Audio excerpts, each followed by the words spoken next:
and gentlemen, it's time for Justa's Conversation, right here on Usala Radio, with your host, Brian O'Neill and Luis Gonzalez.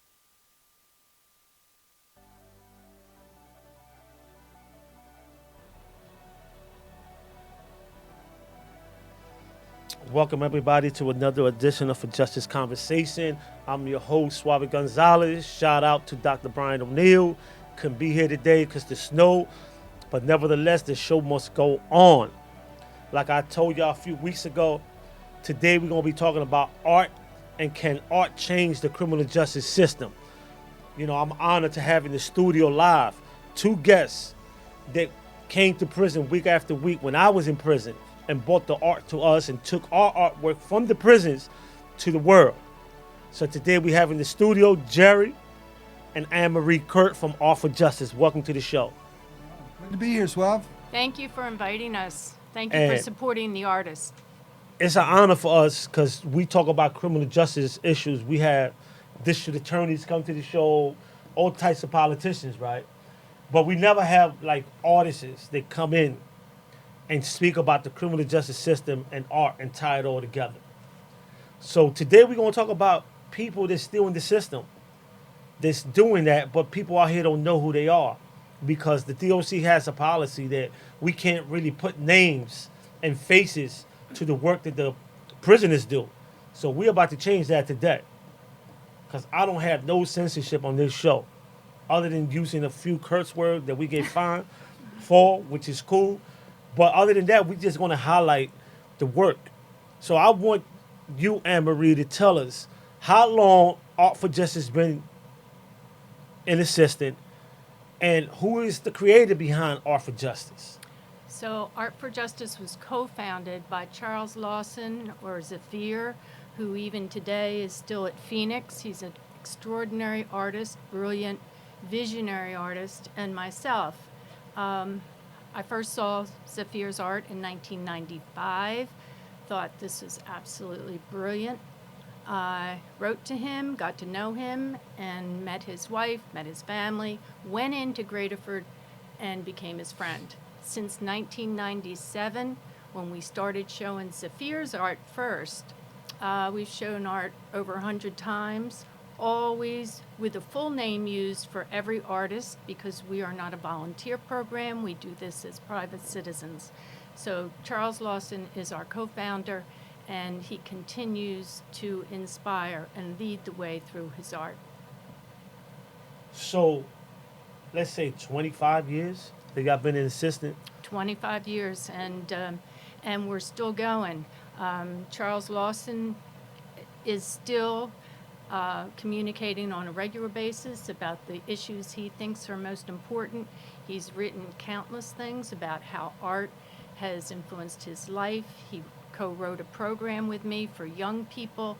He is dedicated to using his extraordinary talent to keep the mission of Art for Justice alive. And Art for Justice's mission is to support art by people who are incarcerated and use it to stimulate public dialogue about ways to prevent crime, reduce levels of incarceration, and find effective, humane ways to improve the system. And Charles Lawson's been doing that consistently and even to this day. So in 25 years that the organization's been in existence, we've seen a whole lot change in the criminal justice system. And we've seen a lot of lifers or individuals that were lifers at one time on the other side of the wall now.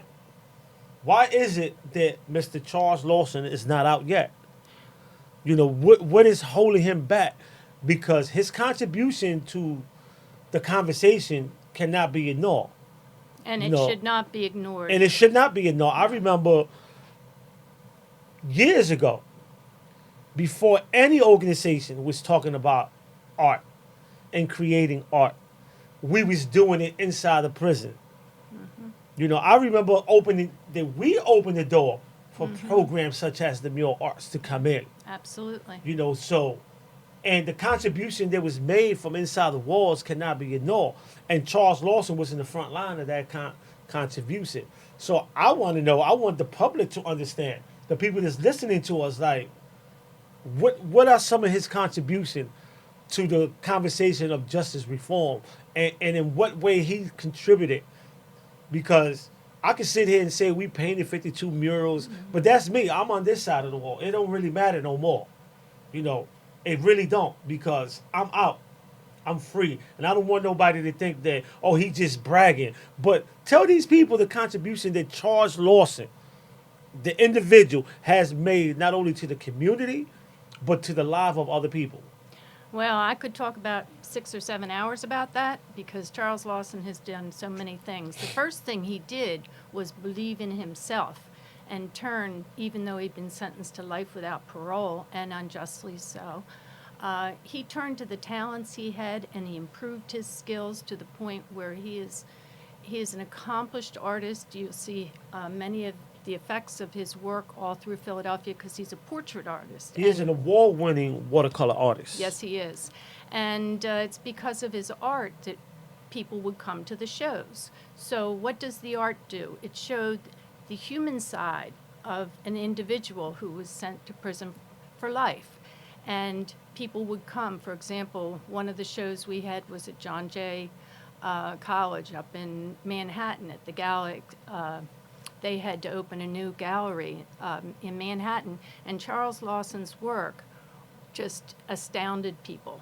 The classrooms would come in, the kids would look at the art, they would really take a look at why we have to incarcerate somebody with this kind of extraordinary talent who's claiming that he has issues that could bring him home. And he does have issues that bring him home, but we have a broken post-conviction relief system, and he's trapped in that right now. We hope that eventually he will come home and he can continue his brilliant work on the outside. So what are some of his contributions? Well, You know, like to the city of Philadelphia, because we base in Philly, and Charles Lawson is from South Philly, and it's amazing when I run around the city every day and I see some of the work that came out of SCI Gredford, known today as Phoenix. And people don't know that our hand and our mark is in the murals. So, Yeah. but I want people to know that who is Charles Lawson? Other than a person serving life in prison, who is Charles Lawson? well, Well, he's. I come from the arts world, and I was impressed because Charles' work stands up against what we call the great masters. His ability to do portraits, it's comparable to anybody whose work sells for 6 figures. So I was really impressed by his skill. And then I do watercolors myself, so I've never seen anybody use the technique like he has, which is really astonishing. It takes a lot of patience and a lot of concentration and a lot of self-confidence to do what he does. And you just can't say, when you look at his work, you just can't say all those people in jail, because they all have a soul, and their souls are beautiful, some of them, and Charles is one of them. You know, he demands your attention and confronts your stereotypes about who's in jail. I think one thing when you look at Zafir or Charles Lawson's paintings, look at the eyes, because he has an amazing way to honor each individual who he paints, and he draws the viewer in. I think he leaps over all kinds of barriers and stereotypes that are made as to what art is. And I'll tell you, Charles Lawson and I wrote a program, and we take it to incarcerated youth. You want to know one of the things he's done? He's helped change the lives of young people who are on the verge of slipping into the criminal justice system. And we've done the program. I have to present it. He can't be there 14 times. And I can tell you the kids will just say, this is somebody I have to listen to, because he came from what they're going through right now. And he has wisdom to offer, but he also does it through the art. And his art goes beyond words. It goes into your heart, into your soul. And that's why the kids pay attention. So to the people that's listening to us right now, and we have tons of people that's listening to us. As you can see, they tuning in on both feeds. What would you say to them on behalf of Charles Lawson? To the young kids that probably don't think art can mean a way out of the hardship that they suffer in their community. What would you say to them? Well, I'm going to read something from him that he wrote. And he wrote this for the workshop, his words. One of my goals is to inspire the young to look at their own talents and turn away from violence and threats of peer pressure, which can lead to places like the halls of the criminal justice system and eventually to prison. He's a real strong, he's a visionary for young people to know this is the way you can go. And when they sit in the workshop and they say, he was where I am today, and he painted this. And I've had so many say, if I could apply myself to something I'm good at, maybe I could succeed. So, he's... I say this to the people that's listening. I know I say it every week. I just don't do this show because I'm somebody. I'm nobody. I come from prison. I learned how to paint in prison, and I had help. I had help such as Suave. I had help such as Yaya. I know you listening, Yaya. What's up, homie? Up in Pittsburgh. We love you, right? And them two guys, right, it's like some of the guys that inspired me to get better at what I do. And painting. Especially Yaya, because me and him became like brothers. And Suave, they had these techniques and ways to improve your work. And today, I'm signed to a gallery. I just signed a 3-year contract to a high-profile gallery, right? And it's not because I was in prison. It's because of the work. And I always tell them, if I could paint a little bit of what I do and my style, it's because I have brothers like Zafir and brothers like Yaya that help me. Well, and today, Yaya is doing extraordinary work out in the community. And we hope that people are listening and tune in. And if you want to know about Safir, write them. Charles Lawson, C80187.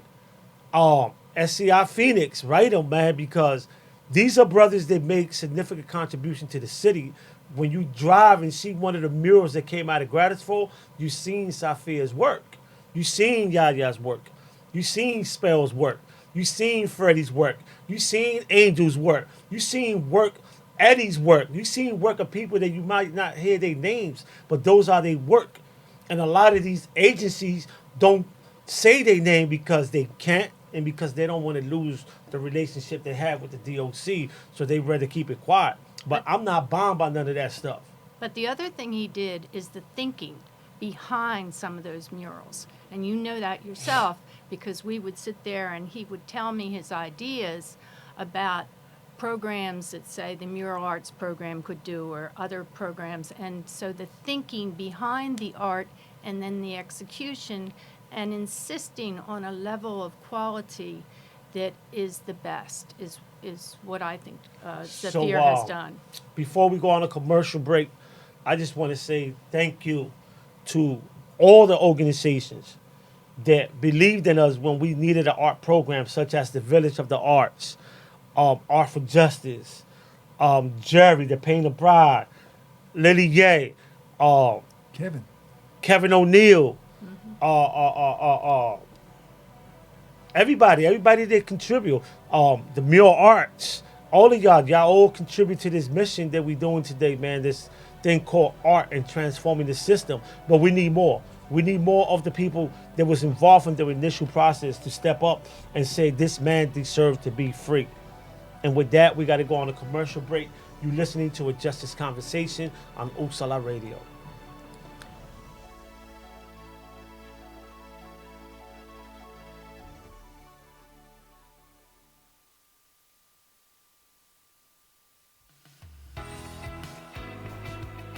Hello, my name is Sheila E. Armstrong, and I'm a candidate for the 2nd Congressional District. The reason why I'm the best candidate for the 2nd Congressional District is because I am on the ground doing the work. As your community congresswoman, I'm committed to go door by door and neighborhood to neighborhood to address the issues in our community.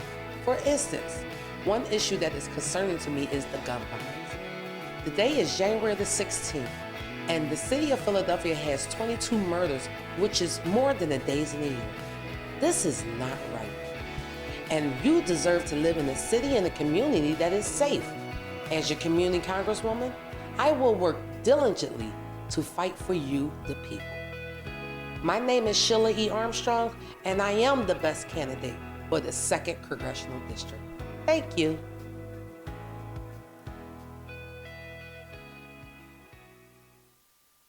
Because of you, I feel not alone in this world. And you let me know that it only takes one person to make you feel wanted.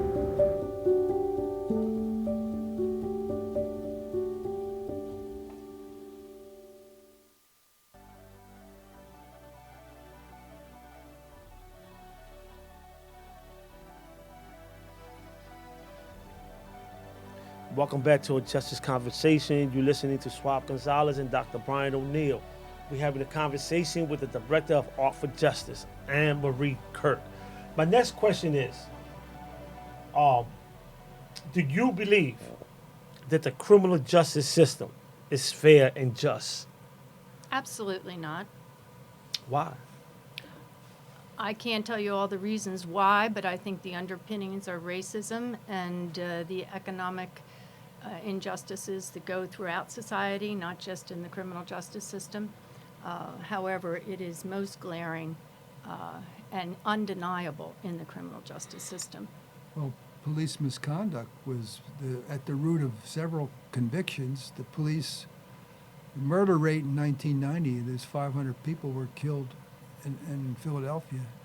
And there was a lot of pressure to get convictions. So if you were poor and walking the streets, you could get picked up and charged with a murder because they needed convictions. And that's just about what happened. There's been 10 people exonerated in the last year by Larry Krasner, who's a big factor in change in criminal justice system, because the other DAs were like tough on crime DAs, and they didn't care if you were innocent or guilty. They had a conviction, and that was their goal. So one of the examples would be Chester Holman. And Chester Holman was somebody, I think it was in the early 90s, who was falsely actually incarcerated, and he was railroaded into a second-degree murder charge, and then life without parole. One of our board members, Dennis Crossan, fought for 20 years plus as his private investigator when almost, other than the family, everyone had given up on Chester. Dennis was relentless to find the way to unlock that case, and he did. And so Art for Justice has been at rallies in Philly when nobody would even stop and take our literature for Chester. We were at a rally at the bottom of the art museum with their wonderful Chester's uncle's gospel disciples, and you could have tackled somebody and strapped them to the chair and they didn't want to listen. So it isn't just the people on high who haven't been paying attention. A lot of people haven't been paying attention. The good news is eventually Chester Holman was able to get the legal services he needed, and he's home today. We've done 6 different events. I was with Chester earlier this week talking about how he's going to rebuild his life. But he's not the only one. There's Angel Ortiz, who Jerry's been helping for years. You want to speak on Angel's case?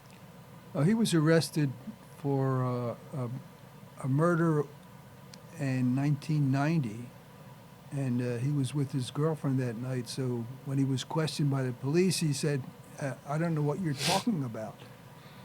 And they kept him handcuffed to a chair for about 9 hours, and they weren't getting anywhere with him. So they said, well, look, sign this blank paper here, and you can go home.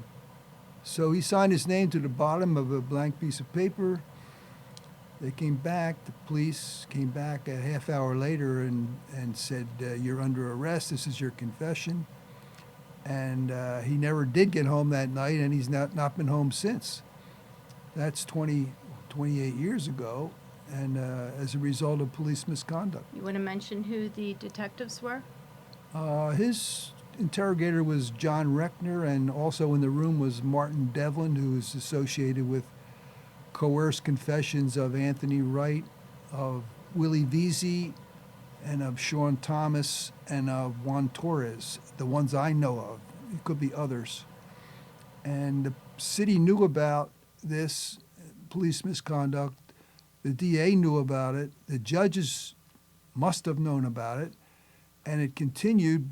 And when there was a civil rights suit brought by Anthony Wright and by Willie Veazey, the courts agreed that the city was irresponsible in allowing it to continue, and they awarded Wright $10 million, and they awarded Veazey Sean Thomas $4 million, and Veazey will be suing the city, and also Chester Holman will be suing the city, and I guess there'll be other suits too, but it's going to cost the city a lot of money. And well, it should, because of this. They allowed injustice to go on right under their nose. Another injustice, and you can. I want to mention, you can see Angel's Extraordinary Art on the homepage of Art for Justice, because we really want to bring his case front and center. But another case is Daniel Gwynn, who's on death row at Green, and Danny first wrote to me in 2001. Peggy Sims had given him an Art for Justice brochure. And we started communicating back and forth. And over the years, we have shown so many of his pieces, and Danny and I have actually written back and forth about what's going to be in the piece. Not always, but there's no way Danny did that murder. And Professor Leo, who's an expert on false confessions, even wrote in detail why there's no way the false confession should be accepted. And we presented Danny's case at Temple Law. We presented, you can see it on the website, he has something called My Art, My Story. And I suspect, according to the last letter I had from Danny, that he will eventually be offered some kind of a deal. The only deal that's right is that he's innocent. However, I don't know that that's how it's going to work out. But you can see it in the art, and at so many exhibits, I see the young people or the old people. We had an exhibit at Elizabethtown College, and a history professor spent an incredible amount of time in the hallway looking at all kinds of Suave's art, Zephyr's art, Angel's art, but he was very taken with Danny Gwynn, and the history professor said it was the best event they'd ever had at the college. And you didn't even need to use words. You can just look at the art, look at Danny Gwynn's image of himself trying to fly up the stairs to he's on fire and he's trying to escape the injustice he's experiencing. So you can see his work on the website, or you can come. Our next exhibit's going to be at Arcadia University. We're going to open the Social Justice Week in March. You know, we've done quite a few shows on wrongful convictions on this show. Yeah. We even have a few people. But I always like to tell the public, this is why you should get involved. I'm talking directly to the people in the community that's being affected by these issues. Most of these brothers that are being wrongly convicted are coming from poor communities in Philadelphia. And this is why I keep telling y'all need to get involved. Because you don't want to be sitting in jail for 30, 40 years trying to get your voice out there. Well, I think the Latino press has to get involved, especially since all the everybody Latinos got to get involved. Everybody, not only the press, everybody. See, it's different today from in 1990. In 1990, we ain't had no internet. We ain't had no Twitter. We ain't had no Instagram. Today, we really don't need the press to get the message out. You know, the same way I tell y'all be on Instagram flashing y'all new cars, y'all money. It's the same way you could take 5 minutes to say, you know what, I'm going to highlight on my Twitter feed somebody that's been wrongly convicted. So you might want to highlight Eddie Ramirez. You know, so we do that on this show for that reason. For that reason only, because most of the people that are ending up in prison look like me. They look like the people in our community. I know Sean Thomas person. That's my homie. That's right. I talk. That's my homie, right? Great man. I know Alfredo Dominic. He was just on the show. The last show we had. Who? Alfredo Dominic. Spent 18 years. Wrongly wrongful convicted. conviction? Yes. Police misconduct? Yes. Do you know who the police were? I don't know the police were, but I could connect you Yeah, with him, that right? connect- So all these brothers are coming from the same neighborhood, same district. Well, just a statistic for you. There's more people serving life without parole from Philadelphia than there is in the entire continent of Europe and Australia. There's 3,000 of them serving life without parole just from Philadelphia. In all of Western Europe and Australia, there's 4 or 5. So not only is the system unjust, but the United States attitude towards crime is punish the hell out of it. And you may wonder why we're talking about art and criminal justice. I'll tell you why. Because in Pennsylvania and DOC, the guys inside are not allowed freedom of the press. They really not. They're not allowed freedom of the press. They're not. If they catch you writing the press, they can ban your letter, or they could destroy your letter. So the only thing we have as prisoners in the Department of Correction in PA is art. And for a lot of us, we chose art to get our message out. Because for some reason, we could melt the artwork out. They won't mess with it. Well, they're messing with it now. It's You harder know. to get out now. Because at first, it was like, oh, it's only art.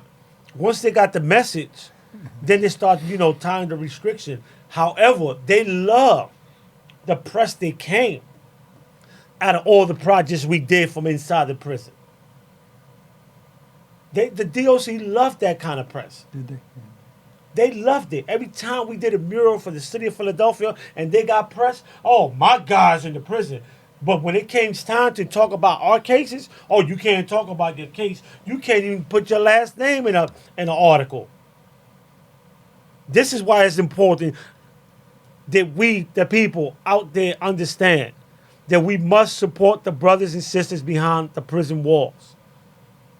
This could be your son. Angel Ortiz could be your son.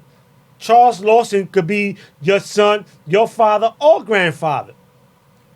Don't wait till it's you to start coming to the show talking about I need to put my son out there. No, get involved with somebody else's son now.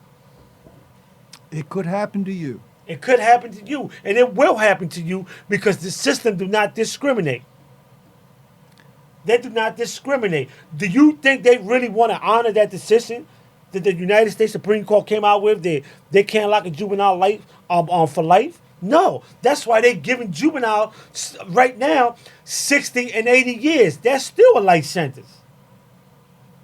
We can't give them letters, but we're going to give them 60 to 80 years. Still a life sentence. We still got work to do. And there's other issues. There's the issue of cash bail. There's the issue of gerrymandering. There's the issue of solitary confinement. And all these issues you can see in the art.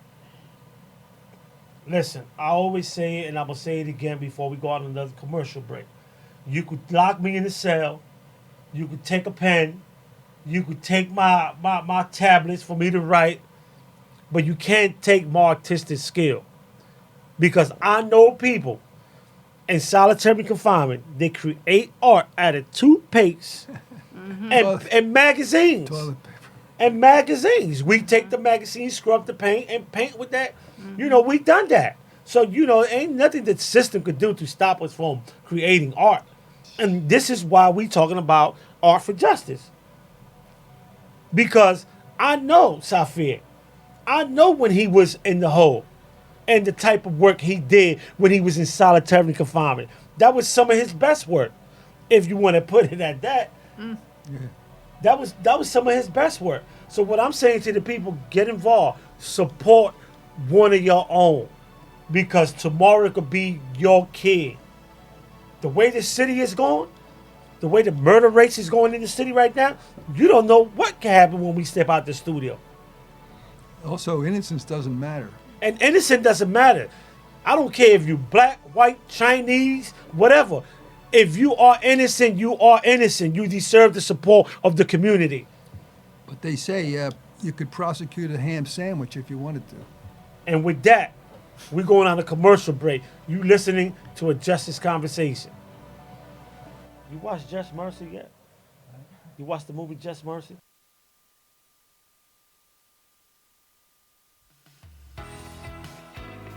Hello, my name is Melvin Prince Johnny, and I'm running for the 3rd Congressional District, City of Philadelphia, in the great state of Pennsylvania. We're 16 days in January, there's more than 22 killings in our city. You need a community congressman that will go block by block, door by door, and fix this problem. Now, I think it's economics, but you might think it's something else. And I'm coming so you can tell me what it is. Once again, my name is Melvin Prince Johnnick, and I'm running for the 3rd Congressional District. Thank you.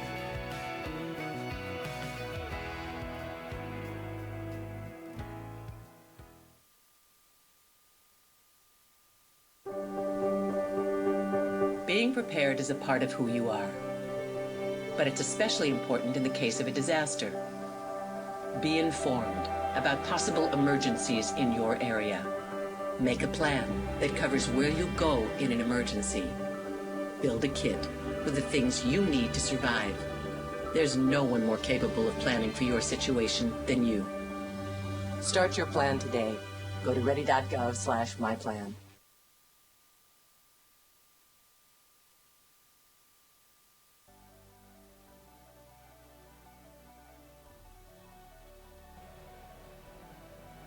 Welcome back to a Justice Conversation. We talking to Anne-Marie, Kurt, and Jerry. Jerry, before we move on, tell the people briefly, your history in the art in the city and your contribution. Because, yes, you helping out Angel Ortiz. You've been doing it for, I don't know how many years. I lost count. 20. For 20 years. But before that, you used to come into the prison with the Village of Art every Friday. Before that, you was the director of where? Painted Bride Art Center? Yes, so I think the people need to know, man, that these are not just random people that walked off the street and say, well, I'm going to go help a convict. That's not that. These are people that had professional careers before they even came in contact with the prison system and saw something in the prison system or in the individuals that they're helping that make them say, you know what, I want to dedicate part of my life to this. And you've been doing it for 20 years. So speak on that a little bit. How you got to Grateful? How you met Angel? Well, this is probably Angel. That's cool. It's not dramatic. If he is, put him on the phone.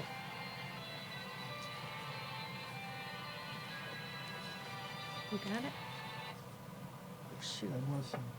I was director of Painted Bride for a long time, and we saw arts as a way to affect social change, especially through diversity of cultures. And so I always look for the impact of the arts in other ways than the sale price and the fame it brought to the artist. So I think art has a bigger mission than money or entertainment. So Kevin O'Neill was a poet, came to the Bride a lot, and he said to me, why don't you come up to the prison with me someday? And I had my hesitation because I had this prison stereotypes like everybody else does. It's a dangerous place. Those people might jump on me. And so a couple visits, and I could see the humanity in the prisons, and I was hooked. So Lily Ye was a colleague of mine. She was the director of the Village of Arts and Humanities, and she came to the arts through establishing an art center in one of the poorest neighborhoods in Philadelphia. And the people who accepted her in the neighborhood, according to her testimony, were the little kids. So they helped her be accepted as a full-fledged citizen in North Philadelphia. And she and I worked in the same vein in the arts, and it wasn't a big jump for us to join, to go to the prisons with Kevin and start the workshops there. I must say, Lily in that milieu shone. She had a magic with the men, and they would do anything for her, and she would do anything for them actually. And she had us do plays, and she had us do poetry, and we did artwork, and it was just a sharing of spirits. And I met my friend Angel there. First thing I saw was his painting, and I said, "Well, this guy is not a violent person. You can see it in his painting." So, and I saw through him that. Put him on speaker.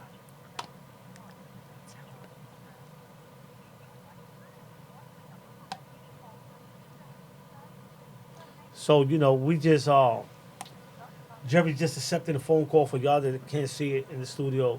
Hello? From Angel at SCI Phoenix. And hopefully we're going to be able to put him on the air live. Hello? Yeah. Put him on the speaker. How do I do that? Say hi. Yo, who's this? Hello? Who's this? Who's this, Spade? Yo, what's up, Spade? You say what's up to the people. You live on the radio show.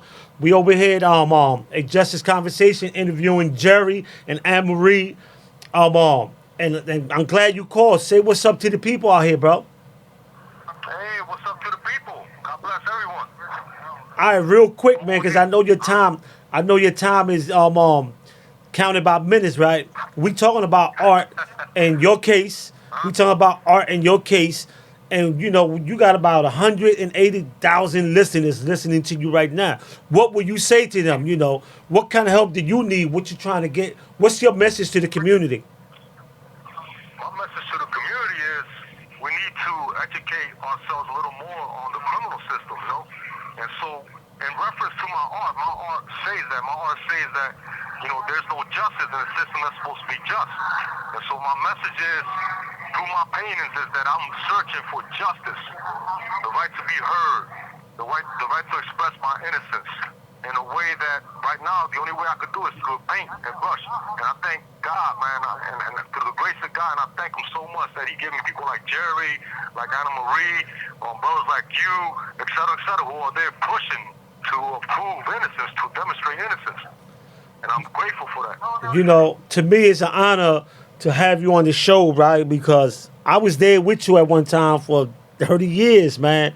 And to have Anne Marie and Jerry on my show right now, it's amazing, right? And then to have you calling is amazing because I think that people in the community need to hear from the brothers inside. So briefly, tell the community what's your contribution been through the arts, because I know you work for the Mural Arts. What's your contribution to the city?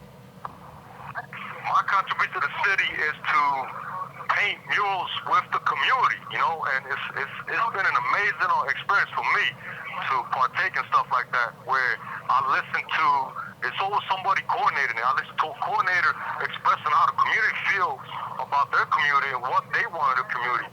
And it's decent that we could put it in colors, man, and show it to them, express to them how we feel, and it's so important that we stay connected with our community, because this helps us to change our life. Because it's all about improving us as humans, to become better and to give back to our community in every way we can. And this is a good, reliable source to do that. And if you had one wish what would that be? What would you tell the community, and to get involved in your case? How would you tell them, and why should the community get involved in your case? Well, my wish will be the right to be heard, to express myself, to prove my innocence, to have the right to sit in that courtroom and say what I need to say in order to demonstrate, in order to prove that I'm innocent. And right now, they haven't given me that right. And this is all I ask for, is the right to be heard. And this is somewhat... Phoenix State Correctional This is part of the system right here. This is somewhat shocking to me that I called this time. Something drew me to this. And I'm grateful that you give me this chance. Well, I'm glad you called because we just want to highlight the work that you're doing, that Safir's doing, that Freddie's doing, Fox, Eddie Ramirez, and to me, this is what the show is all about. This is what it's all about, man, highlighting the work that's being done from behind prison walls that perhaps the community is not aware of. Because believe me, I'm out here. All the work that y'all do is not being highlighted out here by the people that should be highlighting it. That's why we do these kind of shows. That's why we got Jerry in the studio. That's why I'm glad that you called, because Jerry can sit here and speak about you and say how wonderful of a person you are, but it's nothing like hearing the voices from the inside. Them voices that the system is trying to hide. So, I want to thank you for calling. Just know, man, that anytime, any of y'all brothers got a message and y'all want to get on the air, all y'all got to do is, well, you can't inbox me, but call Jerry so Jerry could call me and we could hook it up, bro. Like I said, this is a show for the community. We in the community. We in 32 states, 47 countries, 187,000 listeners, bro.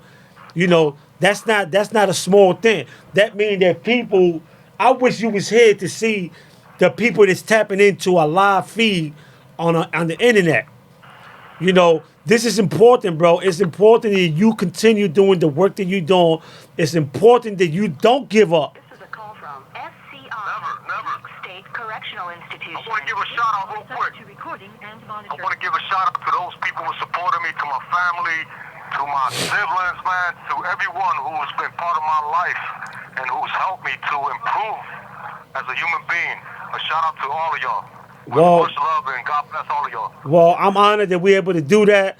The podcast go out on Tuesday, so Jerry could get a copy of it and give it to your family. But right now, you on live, bro. If you ain't never been on live, this is what we call live on the internet.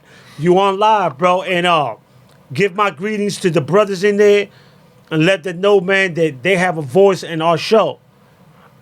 As a matter of fact, what I want to do is have y'all call the show at least once a month and do a show just with y'all. Y'all calling in. Y'all hook it up. Y'all let me know. And we could get that done. So right now, I'm passing the phone to Jerry. So Jerry can say what he want to say. Hopefully we record it. We are being recorded, so whatever you say is being recorded, brother. Awesome. God bless, man. Yeah, you got good timing. It's all God, man. It's all God, right? All right, so you got some other guys up there. Just call me and put them on the phone, and I'll get the phone to Suave. Well, right now? No, you have to plan it more. I have to be in Suave studio to do it. Okay, we'll make some plans with that, and we can definitely do that. Because God's voice do need to be heard, and I appreciate that, man. Something drew me to this. And it's funny because I used to finish marking my wife's number, and she didn't pick up. And, and I was supposed to call you. And boom, there it goes, man. It's all God, man. I praise God for all that, man. I thank you for everything you do for me, man. You're truly an angel to me, man. My strength, and I'm grateful for it, man. Yeah. Well, we'll talk again. Yes, we will. Yeah. Okay. And keep painting. Yeah, keep painting. Yeah. Yeah. What you just heard, ladies and gentlemen, was the voice of Angel Ortiz, live from SCI Phoenix, an innocent man that need your support. And you heard in his voice, man, he's grateful to God, man, but we need to do more. You know, we need to play our part. We need to keep putting that pressure on the conviction integrity unit so they can review more cases like his. You know, yes, I always say it on the show. We glad that Larry Krasner's office had exonerated 10 people.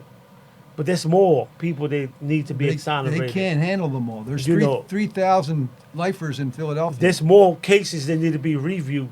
And Angel Ortiz, Eddie Ramirez, Spell, these are cases, Safir, these are cases that really need consideration.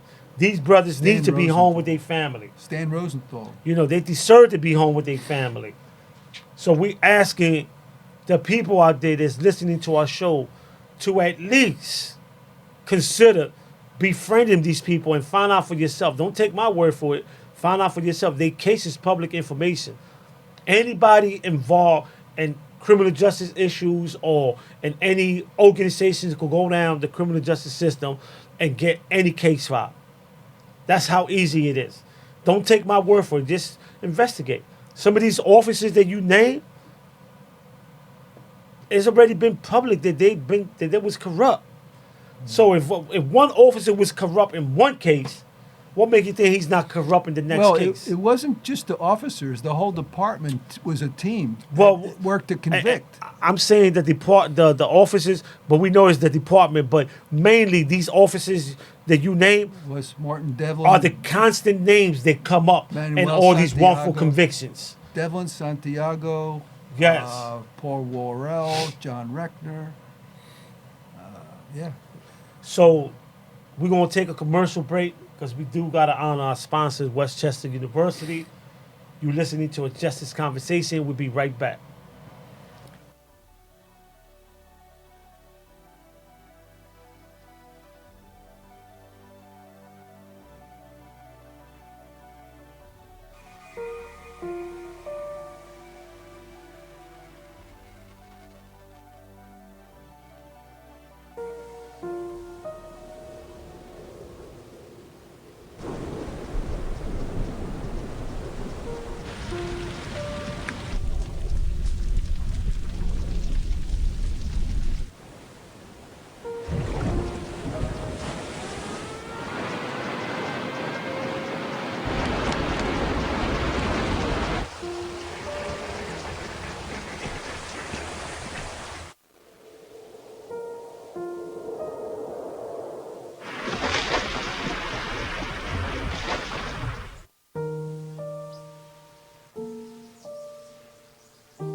Don't wait.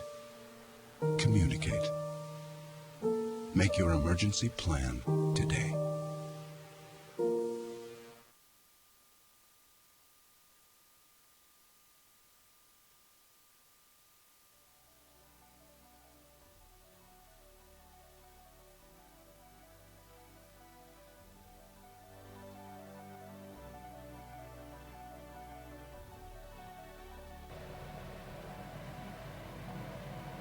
Welcome back to A Justice Conversation. Again, the last segment was powerful. We heard from Angel Ortiz, our brother that's serving life, been in jail for 28 years for a crime he didn't commit. So right now, I just want Art for Justice to really dive in and let the public know, like, where can we find Safir's work? Where can we read some of his work, his case? How can we get involved in the community? Why should we get involved in a case like Safir's? Well, the only thing that can get Safir out of prison is the legal system. So we can't be the ones who go in there and talk to the judge. We have worked, Art for Justice board members have worked individually to support people like Angel, people like Charles Lawson, people like Danny Gwynn. However, the public can support just by paying attention to the issues, calling their Congress people. There's bills against to give, so Pennsylvania lifers will have a right to come home. I think that's Senate Bill 942. You can call your Congress people. I personally have met with my representative and expressed exactly how I feel on these issues. You can vote for people who are going to do what you think is best for the people in your community. And you can come to exhibits. If you want to see the art, our next exhibit is going to be at Arcadia University. I believe it's going to be March 30th. We'll be having a day-long event to start the Social Justice in 2020 event. And that's going to be sponsored, I believe, by the Montgomery County Public Defenders. So that's in the works. You can also look at the website. And as I've said, you can write to people. I mean, these are very intelligent, thoughtful people. These are not, these aren't throwaway people. These are people who have thought carefully about everything that's going on, even while they themselves are experiencing a great deprivation. I want to shout out, too, to George Lopez, who's on death row now at Phoenix. I've been writing to George since 1999. He is not the person who did the crime. And, I could show you probably 1,000 letters and hundreds of artworks from this man who's fighting for his life. So, just to look at the art, appreciate, come to an exhibit, and write to the artist.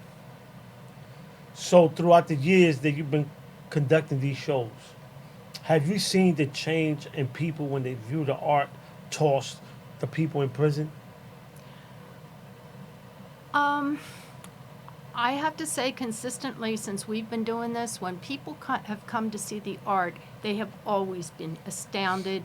It's always been real. It's always been sensitive. Especially the kids. And especially the children, but it crosses generations. And so the human element is always the same. What has changed over time to some degree is stance on some of the issues. Charles Lawson Zafir has been pushing the issue of life without parole, his brilliant painting, Life in PA, Are You Comfortable Yet? We highlighted that back in 2011 at the Widener show. It's called Death by Incarceration. Yeah, and so these are issues that these people have thought about it, but they've lived it, and they have a lot to say, and some of the issues, some of the times are changing, but not enough. Is it fair to say that Zafir is still in jail because he's caught up in a legal triangle? He's in a legal quagmire. Because Charles Lawson was a juvenile. He was 17. When he was first convicted. Yes, he was.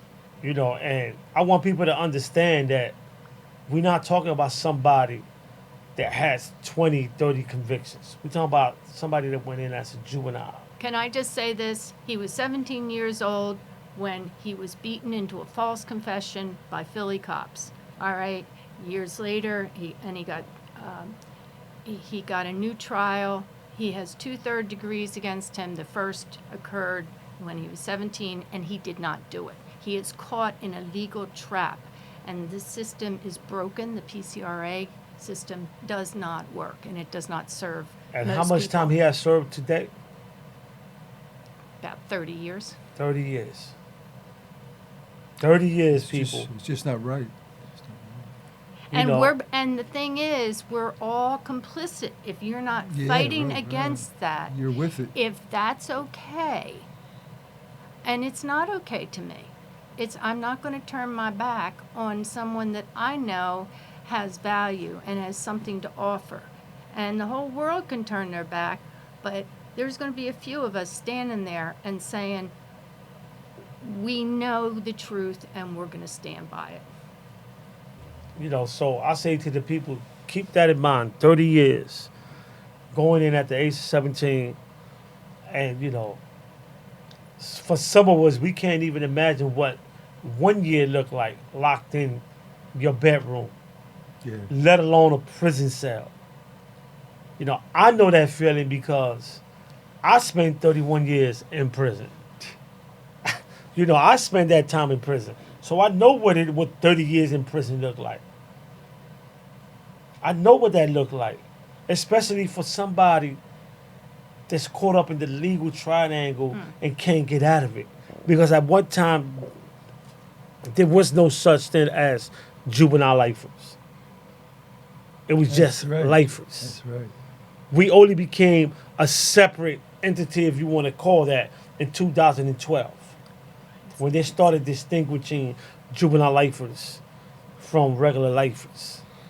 Well, they kind of realized how inhumane it was to prosecute a child.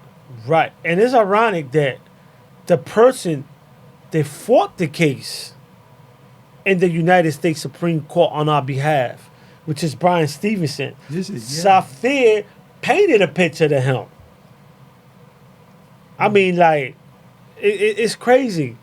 And he's in a movie now, isn't he? Yeah, and which is, he's the subject of the movie Just Mercy. So Zafir did that painting, We the People, and I'd sent in a picture of Brian Stevenson for the opening of the Museum of Peace and Justice, honoring those who were brutally lynched in this country. And Zafir did that painting out of respect. And we have to always keep in mind, you know, the narrative of American history and how we have to look at that, understand it, and perhaps revise what we think we believe about it. And Brian Stevenson is one of my heroes. Well, the new Jim Crow is a book that says the criminal justice system is an extension of slavery. So you said that he caught flack about that picture.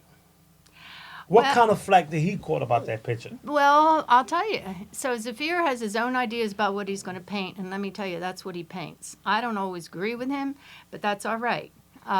So he said when he was in Greater for painting that, some of the other people didn't think it should be called We the People because they felt that they were oppressed.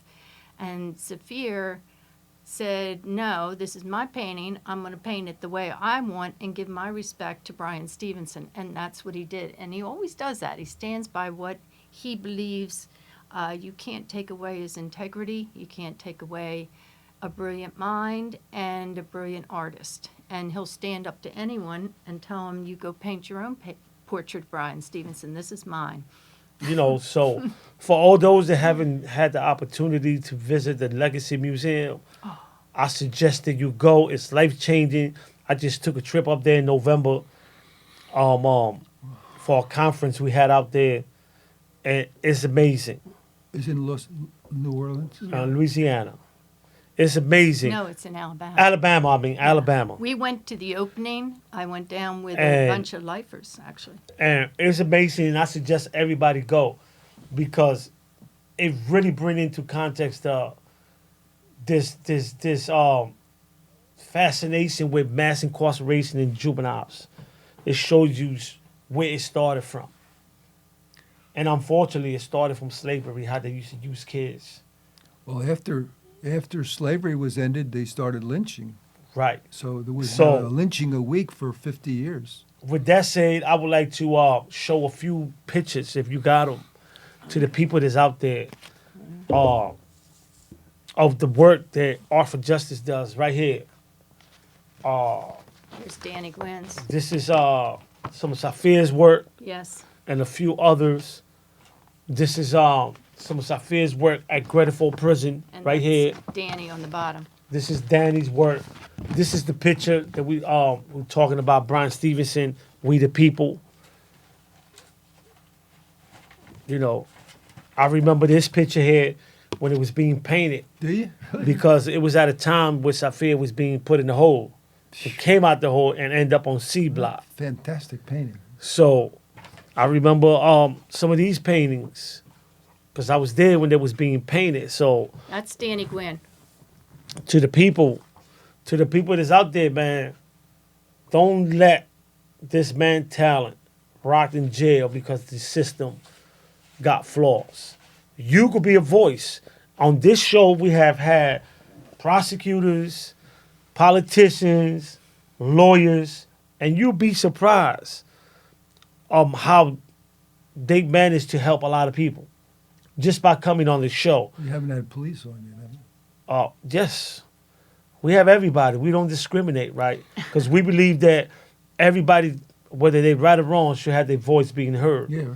Right? We're not the type of show that just take one side. We want to hear everything. I'm going to disagree with you in some of the stuff, and you don't have to come back. It's my show, period. But at the same time, I believe in giving everybody a voice. And sometimes we need to hear both sides. Because you'd be surprised, how sometimes hearing both sides, we have a breakthrough. Yeah, right. We have had people that was straight up, lock them up, throw the key away, and now they're supporting parole eligibility for lifers. We have victims, advocates that strongly believe that people belong in jail. But at the same time, I go for somebody that's been rehabilitated and want to change. I can support that person. So we never know whose heart we're going to touch. Right. So our chairs is open for everybody. I want to talk, too, about the fact that the criminal justice system is not set apart from social injustice in the country. And it can't just be about bringing people home. It's what we're doing in all our communities, how we're educating people, what kind of healthy air they breathe, what kind of medical care they get. It's all interrelated, and everybody should have an opportunity. And everybody has a responsibility to be a part of that. And those that's been on the inside, we have a huge responsibility to represent the brothers inside. Yeah. Well, so I'm going to close like I close every week, the show. Anybody out there that's listening that got any talent, whether it's painting, art, poet, use your voice to help those left behind. Rosario out there? Waldemar Hello. Rosario. I know you listening, Safis. So if you have any type of talent, use it to help the brothers that we left behind. Because at one time, we was the one asking for that help. At one time, we wanted somebody to speak about our case. So now that we are in these positions out here, we owe it to the people. We owe it to the people. And if you know who I'm talking to. So I just want to thank you, Jerry and Marie, for coming on this show. Thank you, Suave. Just know that this show is open whenever y'all want to come in and, educate the people on any subject. All you got to do is give me a call. To the people out there that's listening to us every week, to those that are tired of me, thank you for letting me know you're tired of me. But you tuning in every week, so that means you supporting it. So I love you too. And to those that want to come on the show, inbox me. I want to thank you for giving the opportunity to say the names of our artists. We always use the full name for everyone. You cannot come on this show if you don't say full name of anybody we talking about. That's the policy, right? Because I know how it is when somebody strip you out your name and tell you can't even use your name no more. But we could use your contribution to enhance our community and our grants and our organization. We could use that contribution, but we can't use your name. Sorry, buddy. Not in this show. If you come on this show, you got to be prepared to reveal the source of that contribution. Because if you're not coming on the show. And we don't have a problem cutting you off. Like I said, we're not tied to anybody. This is Usala Media. And our motto is, our voice is your voice. That's our motto.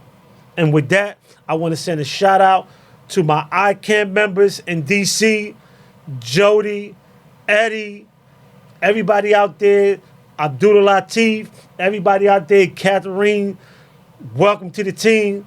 And anybody out there that's advocating for social justice for juveniles, we love y'all. Straight from Philadelphia, you listening to a justice conversation on Usala Radio. And lastly, to Westchester University, our chief sponsors.